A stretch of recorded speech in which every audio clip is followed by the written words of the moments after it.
Show you the Montana film. This film was shot August the 15th, 1950. It was taken in Great Falls, Montana by Nick Mariana. Immediately after we were notified of the sighting, we sent an intelligence man to get a first-hand report.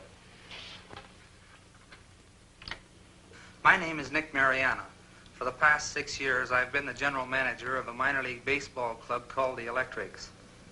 We play out of Great Falls, Montana, and are a farm club of the Brooklyn Dodgers. On August 15th, 1950, at Legion Ballpark in Great Falls, Montana, after a couple of hours in the clubhouse office, I went up into the grandstand to call the groundskeeper. As I reached the top of the stairway, I glanced northward to the tall Anaconda Copper Company smokestack to check the direction of the wind from the white smoke. Force of habit, I suppose, because our outfielders use it as an indicator on defensive play.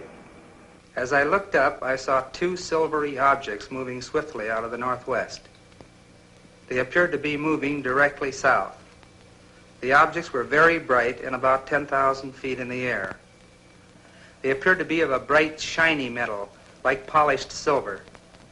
Both were the same size and were traveling at the same rate of speed, which was much slower than the jets which shot by shortly after I filmed the discs. Suddenly, they stopped.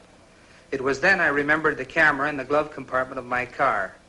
I raced downstairs, yelling for my secretary, Miss Virginia Ronnie. The distance from the top of the stairway to my car is about 60 feet, and I must have made that in about 6 jumps. I asked my secretary if she saw anything, and she said yes, 2 silvery spheres.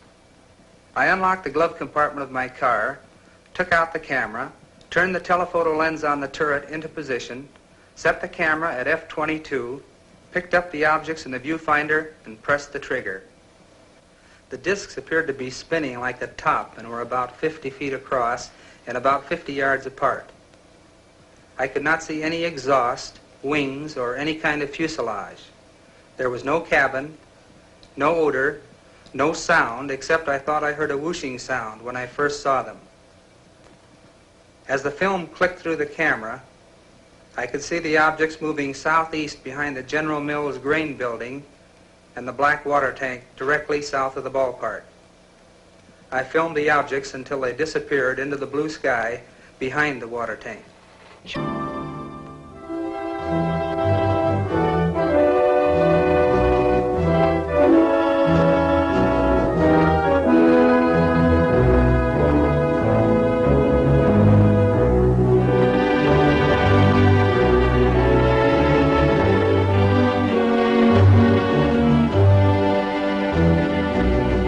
This is the Montana film, projected exactly as it was photographed.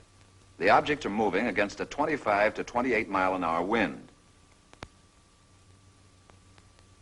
This is the film in double frame or slow motion. A slight bounce in the movement of the objects as well as the tower is perceptible. This is due to the handheld camera. The film, analyzed frame by frame, shows the movement of the objects to be horizontal and steady. We will now vary the action and size of the objects and also stop the action from time to time for your study. We have just made a jump cut in the film to an enlarged size and reversed the action.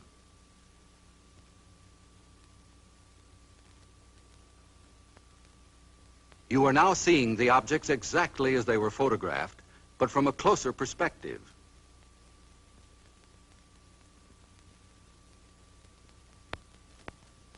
Analysis reveals that the objects are not balloons, nor any kind of known aircraft.